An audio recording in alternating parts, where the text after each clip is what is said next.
यान से ग्रे जो बनता है उसके कम से कम हजारों की तादाद में मैन्युफैक्चरर है, लाखों की तादाद में मशीनें हैं यहाँ पर। एक डिज़ाइन के 12 ताके अगर छपते हैं तो उसमें 200 साड़ी निकलती है। 12 ताके तो एकदम नॉमिनल है, 12 ताके किसी भी डिज़ाइन में छपना। ये हर मंडी के अंदर होता है। एमपी में अलग, राजस्थान में अलग, यूपी में अलग, बिहार में अलग, सब जगह अलग अलग तरीके के होलसेलर्स बैठे हुए रहते हैं।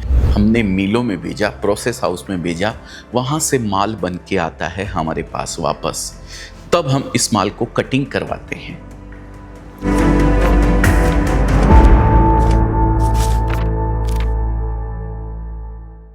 नमस्कार दोस्तों, मैं अजय अजमेरा फैशन सूरत से एक बार फिर से आप सभी का स्वागत करता हूं आपके अपने social media platform Ajmera fashion में। दोस्तों, एक मिथ थोड़ी बाजार के अंदर ये फैली हुई है या आप लोगों के दिमाग में कहीं से डाल दी गई है कि सूरत में मैन्युफैक्चरर कोई होता नहीं है, सब ऐसे ही कपड़ा बेचते हैं। तो ये चीज़ आज मैं इस वीडियो के माध्यम से आपको थोड़ा सा क्लियर करना चाहूँगा कि सूरत में मैन्युफैक्चरर किस तरीके के होते हैं, कैसे कपड़ा बनता है, क्या होता है। क्या मैन्युफैक्चरर वही होता है जिसके यहाँ मशीनें लगी होती है, या जो ऑफिस लेके बैठे हैं वो मैन्युफैक्चरर नहीं होते हैं। ये सारी चीज़ों को आज इस वीडियो के माध्यम से मैं क्लियर करूँगा। एक ये भी मिथ है कि कोई मैन्युफैक्चरर एक एक सेट कपड़ा नहीं देता है। ये बात सही भी है, जहाँ तक मैं बोलता हूँ एक एक सेट नहीं दिया जाता है और सूरत में यही सिस्टम है, एक एक सेट करके नहीं दिया जाता है। लेकिन उसके पहले भी हम एक चीज़ को क्लियर करना चाहेंगे। ये सब चीज़ें करने से पहले मैं थोड़ा सा एक चेन जो होती है उसके बारे में आपको बताना चाहूँगा। सबसे पहले मैन्युफैक्चरर आता है, फिर डीलर आता है, फिर होलसेलर्स आते हैं, फिर सेमी होलसेलर आते हैं और फिर रिटेलर आता है और उसके बाद कंज्यूमर का नंबर आता है। ये इतनी एक चेन होती है हमारे बिजनेस के अंदर, कपड़े के बिजनेस के अंदर। अलग अलग बिजनेस की अलग अलग एक रूपरेखा होती है। मैं और बिजनेस की बात नहीं कर रहा हूँ, मैं कपड़े के बिजनेस से रिलेटेड आप लोगों के सवाल आते हैं, उन्हीं का जवाब देने का मैं प्रयास करता हूँ और उन्हीं चीज़ों को मैं आपको समझाने की कोशिश करता हूँ। अब सूरत के अंदर मैन्युफैक्चरर कौन है? सूरत के अंदर अगर मैन्युफैक्चरर देखे जाएं तो जैसा कि आप लोगों के दिमाग में रहता है कि जहां मशीनें लगी हुई होती है वो मैन्युफैक्चरर होता है। देखा जाए तो ठीक है, आपकी बात जायज़ भी है। अब इसमें मैं आपको एक चीज़ समझाना चाहता हूँ। मशीनें कई तरीके की होती हैं। देखिए, सबसे पहले पेट्रोल ज़मीन से निकलता है। वो ज़मीन को निकालने के लिए अलग टाइप की मशीनें होती हैं, जो कि आपने रिलायंस के पेट्रोकेमिकल्स देखे होंगे। पेट्रोफिल्स जो उसका जामनगर में लगी हुई है, वो भी आपने शायद कहीं ना कहीं वीडियो में, या खुद नहीं गए हुए होंगे, मैं भी नहीं गया हूँ वहाँ पे, लेकिन आपने देखा होगा। वहाँ से पेट्रोल निकलता है, पेट्रोल से फिर चिप्स बनती है, चिप्स से फिर प्लास्टिक की चिप्स होती है, चिप्स से फिर बनता है POY, POY से फिर बनता है यान, और यान से फिर बनता है कपड़ा। ये यान में अलग अलग क्वालिटीज़ आती हैं, ठीक है। तो ये सब जितनी भी चीज़ें हैं ये मशीनों की चीज़ें हैं। यहाँ पे पूरे इस प्रोसेस पे ग्रे बनने तक, कच्चा माल बनने तक, कपड़ा बनने तक, कपड़ा बोले तो कच्चा कपड़ा, वहाँ तक मशीनें ही मशीनें आपको दिखाई देगी। पूरे में मशीनों का काम है। लेकिन ये जो भी प्रोसेस आप देखे हैं, इसके अंदर सारा माल कच्चा रहता है। वो डायरेक्ट कंज्यूमर को बेचने जैसा बिल्कुल भी नहीं रहता है। इसको कंज्यूमर के किसी काम की चीज़ ये नहीं है। अब इसके बाद आते हैं, तो ये सारे मैन्युफैक्चरर हो गए। आप ध्यान दीजिएगा मेरी बात को, ये सब मैन्युफैक्चरर हो गए।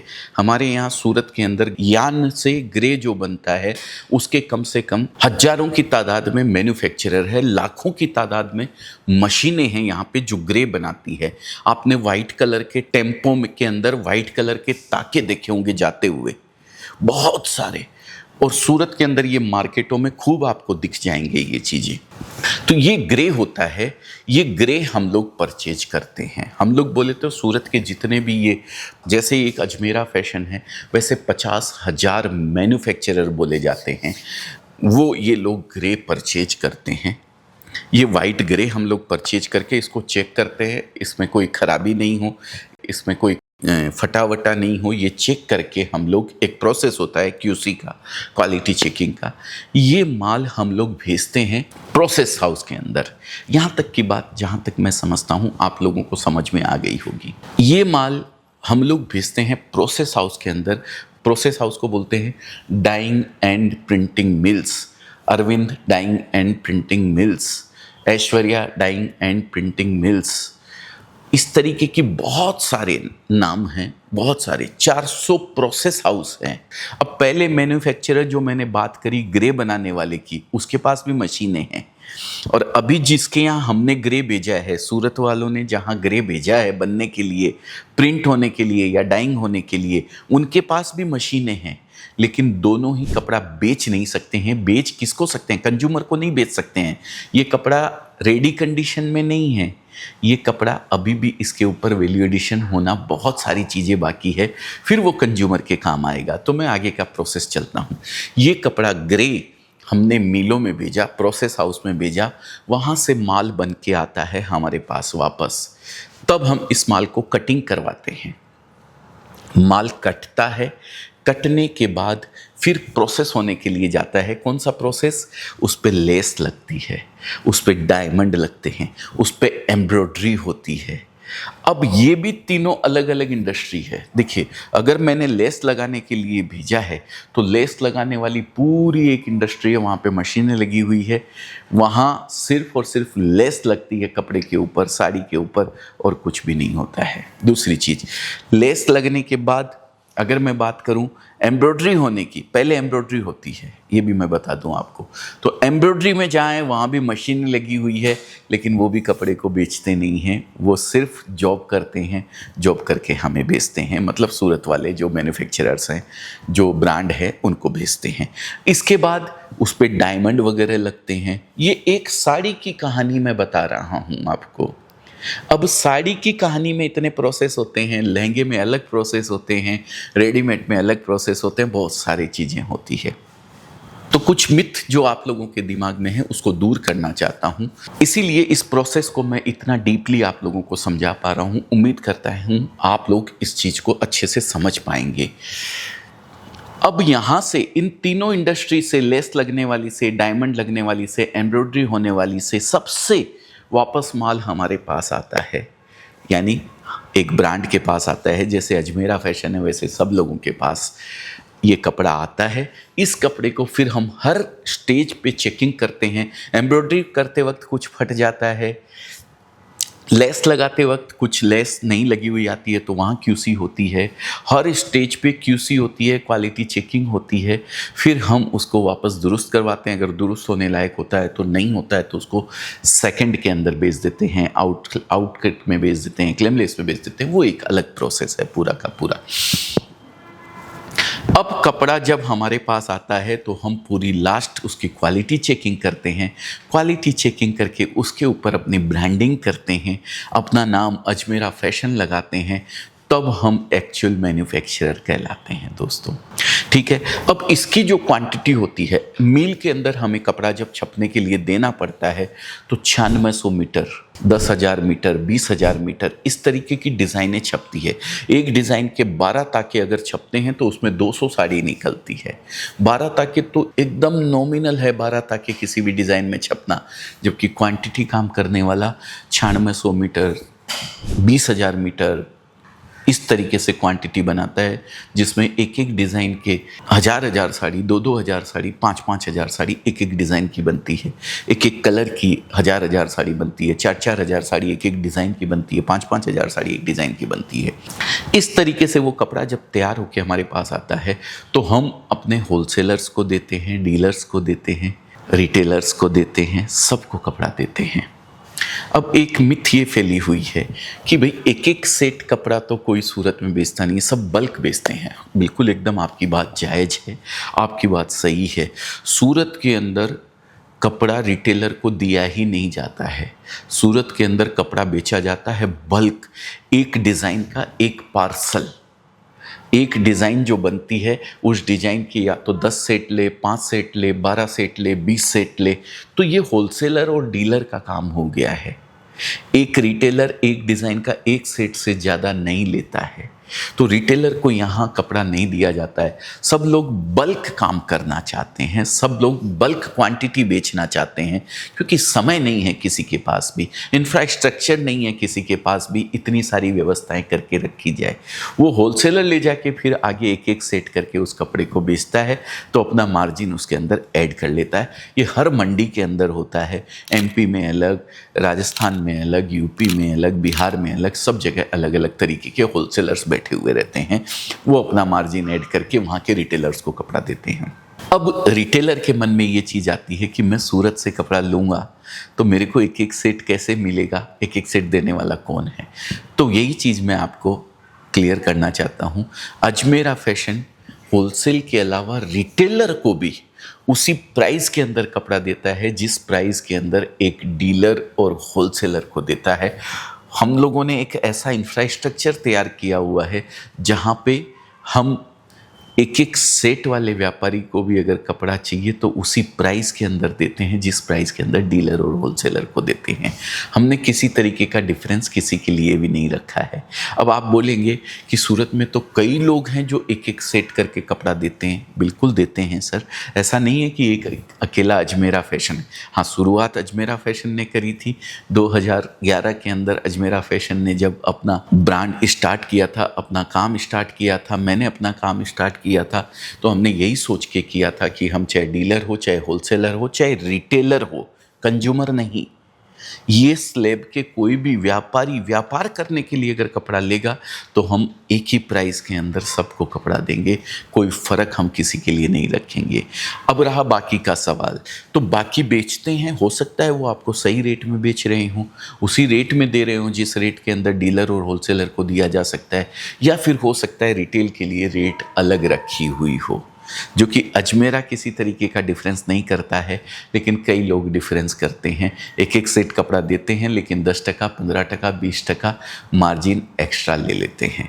तो बस ये चीज़ों का थोड़ा सा आपको ध्यान रखना चाहिए कि भाई रेट आपको जो लग रही है होलसेल वाली रेट ही लग रही है या फिर रिटेलर वाली रेट लग जा रही है। क्योंकि रिटेलर वाली रेट पे अगर सूरत आके कपड़ा आपको ख़रीदना है तो फिर तो वहीं बैठे किसी होलसेलर से ख़रीद लीजिए, कोई मतलब नहीं है सूरत आने का, इतना खर्चा करने का, वहीं आपको उस प्राइस में कपड़ा मिल जाएगा। लेकिन वहाँ भी ख़रीदने के लिए आपको ध्यान रखने की ज़रूरत है कि कहीं होलसेलर आपको रेट 5 टका, 60 टका, 10 टका ही ऐड करके दे रहा है ना। अगर ज़्यादा प्राइस ऐड करके वो आपको दे रहा है, रिटेल वाली कंज्यूमर वाली प्राइस में आपको दे रहा है, तो फिर वहाँ से लेने में भी फ़ायदा नहीं है, फिर तो सूरत आने में ही फ़ायदा है। तो दोस्तों, ये पूरा प्रोसेस जो मैंने बताया आपको, ये प्रोसेस से मैं जहाँ तक समझता हूँ आप लोगों का कन्फ्यूज़न थोड़ा दूर हुआ होगा, और कन्फ्यूज़न दूर करना बहुत ज़रूरी था। एक मिथ जो फैली हुई है बाज़ार के अंदर कि सूरत वालों के पास तो मशीनें होती नहीं है, फिर कैसे कपड़ा बनता है, तो ये एक अलग अलग प्रोसेस के तहत होता है। हाँ, कई लोग इसके अंदर इस तरीके का काम करते हैं, बाज़ार से कपड़ा जो मैन्युफैक्चरर्स जैसे बनाते हैं, जो ब्रांड बनाते हैं, उनसे ख़रीद लेते हैं और फिर उनके नाम से ही कपड़ा बेचते हैं। तो वो आप अगर कपड़ा देखते हैं, उनसे ख़रीदते हैं, उनसे लेते हैं, तो इस चीज़ का भी आप ध्यान रखें कि रेट किस तरीके की आपको लग रही है, रिजनेबल लग रही है या फिर वो बहुत ज़्यादा तरीके से। क्योंकि आगे ले जाके अगर आप बेच नहीं पाएँ और बेच करके मुनाफा नहीं कमा पाएँ तो फिर आपका कपड़ा ख़रीदना व्यर्थ है। कई लोगों की कंप्लेन आती है, सर मैं कपड़ा तो बेच रहा हूँ, कपड़े की दुकान मेरी है, मैं इंदौर से ही लेता हूँ, मैं बैरागढ़ से लेता हूँ, मैं सतना से लेता हूँ, मैं कानपुर से लेता हूँ, मैं देहरादून से लेता हूँ, या मैं हैदराबाद से लेता हूँ, कई अलग अलग जगह से अलग अलग, लेकिन मार्जिन नहीं मिल पाता है। वो मार्जिन नहीं मिलने का कारण ये होता है कि आपने जो कपड़ा ख़रीदा है वो एक्चुअल प्राइस, सही प्राइस में नहीं ख़रीदा है, होलसेल प्राइस में आपने नहीं ख़रीदा है, तब आप उस पर मार्जिन सही ढंग से नहीं ले पाते हैं। तब आपको जो कंज्यूमर होता है वो कंप्लेन करता है कि आपके कपड़ा महंगा है।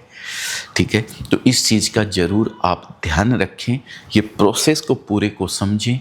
किसी की बातों के अंदर ना आए, फालतू के मिथ में आप ना पड़ें, इसलिए आज ये वीडियो मैंने बनाया है और पूरा प्रोसेस मैंने बनाते हुए आपको दिखाया भी है बैकग्राउंड के अंदर कि किस तरीके से कितना कितना क्वांटिटी कपड़ा हम लोग बनाते हैं या सूरत के एक मैन्युफैक्चरर जो अपना अपना ब्रांड बेचते हैं उनकी मैं बात कर रहा हूँ, जहाँ से आप कपड़ा खरीदते हैं।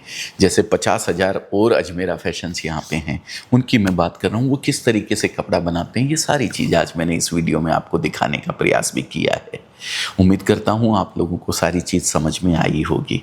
अगर फिर भी किसी तरीके का कोई कन्फ्यूज़न आपके दिमाग में हो, नीचे कमेंट बॉक्स के अंदर आप कमेंट करके लिख दीजिए।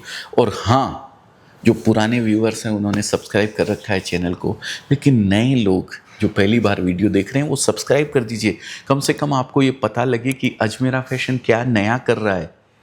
कितने लोगों को तो अभी ये भी पता नहीं है कि 6 महीने से अजमेरा फैशन ने अपना जो ऑफिस है पूरा का पूरा, जहाँ कपड़ा बेचते हैं हम लोग, वो पूरा रेलवे स्टेशन के और नज़दीक आ गया है। वो क्यों पता नहीं चलता है? क्योंकि आपने सब्सक्राइब नहीं किया है, और सब्सक्राइब कर लिया है तो शायद नोटिफिकेशन ऑन करना आपका रह गया है, जिससे आपको खबर नहीं लगती है कि अजमेरा फैशन का नया वीडियो आया है, अजमेरा फैशन ने नए प्रोडक्ट लॉन्च किए हैं, अजमेरा फैशन ने एड्रेस चेंज किया। एड्रेस तो चलो ठीक है, 2, 5, 10 सालों में एक बार होता है, लेकिन प्रोडक्ट तो रोज़ नए आते हैं दोस्तों। तो नोटिफिकेशन ऑन करके रखिए, जिससे आपको पता लगे। अगर आप बिज़नेस से जुड़े हुए हैं तो, और बिज़नेस नहीं करना है तो कोई दिक्कत नहीं है, फिर आप साइलेंट रखें अपने मोबाइल को, किसी तरीके का डिस्ट्रैक्शन आपको ना हो, ऐसी हमारी भावना है। बहुत बहुत धन्यवाद। आपका दिन शुभ हो, मंगलमय हो। इसी मंगल कामना के साथ आज के वीडियो को यहीं विराम देते हैं। फिर मिलेंगे किसी नए वीडियो में नई जानकारी के साथ। तब तक के लिए जय हिंद, जय भारत।